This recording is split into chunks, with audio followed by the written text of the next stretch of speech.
आज के क्लास में हम जानेंगे एम्पियर सर्किटल लॉ के बारे में।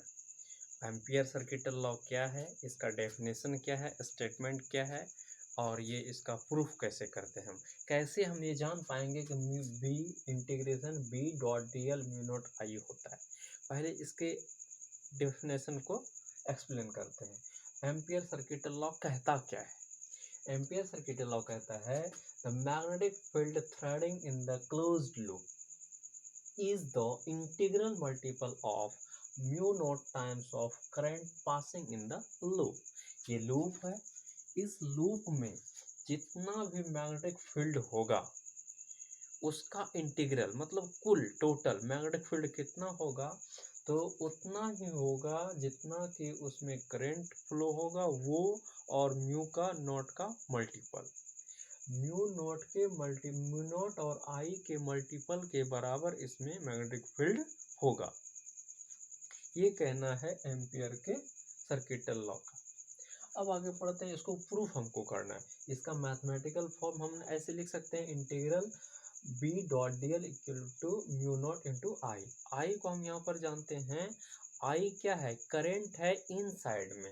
इस करंट इस परिपथ में इस कंडक्टर में जितना करंट फ्लो हो रहा है उसको हम कहते हैं। अच्छा, इसको प्रूफ करने के लिए हम क्या कहते हैं? If the current is passing through a wire, एक इस वायर में करंट का फ्लो हो रहा है। फिर कह रहे हैं produced magnetic field is B. जब करंट का फ्लो ओरस्टेड एक्सपेरिमेंट के अनुसार से हम लोग जानते हैं कि जैसे ही करंट का फ्लो होता है तो उसके चारों तरफ मैग्नेटिक फील्ड क्रिएट होता है, इसलिए लिखा produced magnetic field is B. तो वो करंट का फ्लो होता है तो उसके चारों तरफ मैग्नेटिक फील्ड क्रिएट होता है जिसका नाम हमने क्या दिया? B. Where the radius of circular loop is r. यदि वो सर्कुलर लूप है तो उसका रेडियस कितना है? आर है। फिर कहता है and very short length of wire is DL. इस सर्कुलर सरफेस जो हमारा बना है तो इसका हम एक छोटा सा लेंथ को हमने कट किया जिसका नाम हमने दिया DL.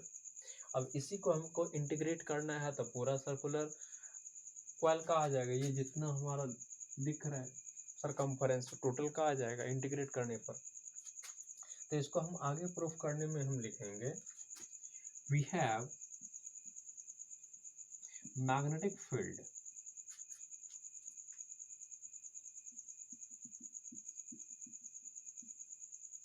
For a long straight wire.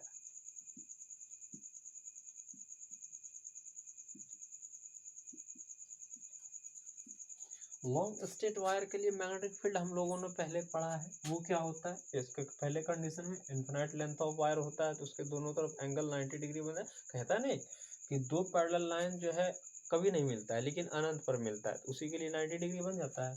और मैग्नेटिक फील्ड जो उसमें मिलता है हमको मिलता है B equal to mu naught by 4 pi 2 I by r मतलब रेडियस।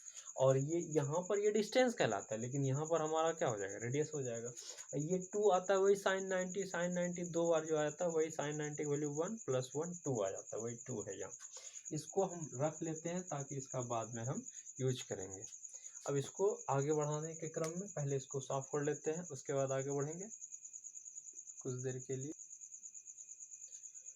तो हमारे पास दिया हुआ है integration B dot d l कितना होगा? Mu naught into I. ठीक है, हम इसके LHS टर्म को लेकर के आगे बढ़ते हैं। LHS टर्म क्या कहता है? Integration B dot d l. ये डॉट प्रोडक्ट है तो इसको डॉट प्रोडक्ट को आगे बढ़ाएंगे तो क्या होगा?